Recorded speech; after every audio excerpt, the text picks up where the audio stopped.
تخيل أن يسيء إليك شخص ما ثم يعود إليك بعد فترة معتذرا نادما. ماذا يعني أن تكون كريما في تلك اللحظة؟ أن تسامحه على خطأه وتعتبر كأنه لم يكن. لكن ماذا يعني أن تكون سخيا؟ أن تكافئه على اعتذاره. لا أحد يكافئ في العالم هذا المعتذرين. أقصى ما يقدم لهم هو قبول اعتذاره. تخيل أن هذا الشخص عاد وأساء إليك مرة أخرى، كرر نفس الإساءة أو ابتكر فعلا جديدا، ثم شعر بنفس الندم وقدم نفس الاعتذار. ربما قبلت اعتذاره هذه المرة أيضا، ومع تكرار الخطأ وتكرار الاعتذار ستقل حتما فرصه في الحصول على العفو، وستصل حتما إلى نهاية واحدة معروفة: لن أقبل اعتذارك بعد الآن، أقلها.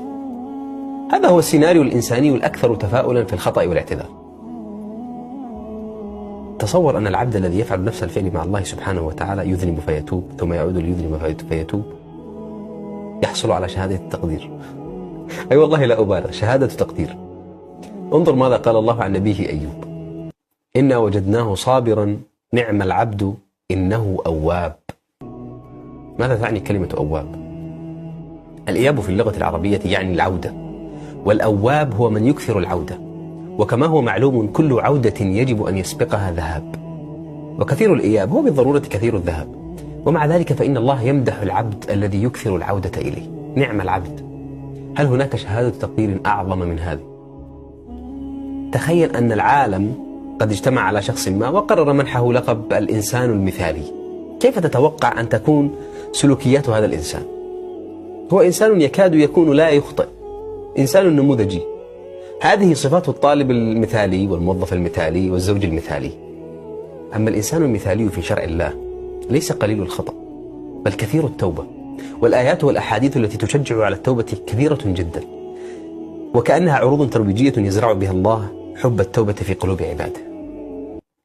يا أيها الذين آمنوا توبوا إلى الله توبة نصوحا عسى ربكم أن يكفر عنكم سيئاتكم ويدخلكم جنات تجري من تحتها الأنهار وتوبوا إلى الله جميعا أيها المؤمنون لعلكم تفلحون. إن الله يحب التوابين ويحب المتطهرين. وهذه الآية بالتحديد ليست مجرد تشجيع على التوبة، بل هي تكريم للتائب. فالله لم يقل أنه يحب التائبين، بل قال أنه يحب التوابين. والمسافة بين الكلمتين تتسع لآلاف المرات من الخطأ وتصحيح الخطأ. فلماذا إذا نشعر بالخجل في أن نرفع إلى الله أياد ملطخة بالذنوب؟ لماذا يسيطر على عقولنا تصور العبد المثالي الذي لا يخطئ؟ الإجابة لأن الشيطان يريد فرض تصوراته على كل شيء في حياتنا. أنت بطل روايتك، والشيطان هو شرير هذه الرواية. ماذا يريد الشرير من البطل غير إحباطه وتدميره؟ يزرع في مخيلتك فكرة أنك يجب أن لا تخطئ، فإذا أخطأت، وهذا هو صلب الطبيعة البشرية أصلا، أقنعك بأن خطأك جسيم لا يغتفر. ماذا ستفعل؟ هل ستتوب إلى الله مرة ثانية عن نفس الذنب؟ ألم تتب عنه من قبل؟ أنت تستهزئ بالله، أنت تستنفذ فرصك معه. يفتت إرادتك بشكل تدريجي حتى تتحول إلى النسخة التي يحبها، نسخة العبد القانط اليائس المستسلم. لذلك تجد نماذج عديدة من البشر دفعهم خجلهم من ذنوبهم إلى ارتكاب المزيد من الذنوب. هناك من توقف مثلا عن الصلاة لأنه لا يستطيع الإقلاع عن الإباحية، وهناك من امتنع عن الدعاء منذ سنوات طويلة لأنه مدمن للمخدرات، وهناك من توقف عن التوبة نفسها لأنه يعتقد أن التوبة تعني أن يمتنع الإنسان عن فعل الذنب، متأثرا بنموذج الإنسان المثالي الذي وضعه الشيطان شخصيا. يا أخي، من أدرى بالصنيعة من صانعها؟ هل يعقل مثلا أن تذهب لصيانة جهازك المحمول في وكالة قطع غير سيارات؟ الله الذي خلقك هو الأعلم بك وبطبيعتك، وهو الذي أوحى إلى نبيه ليقول في حديث مسلم: لو لم تذنبوا لذهب الله بكم ولجاء بقوم يذنبون فيستغفرون الله فيغفر لهم. الذنب ليس خطأ عارضا في حياتك، ليس عثرة على طريقك، بل هو الطريق ذاته. قيمتك الحقيقية في كونك المخلوق الوحيد في الوجود الذي يخطئ ويتوب. آثرك الله على الملائكة الذين لا يخطئون بهذا، لأنك تخطئ فيتوب عليك إن رجعت.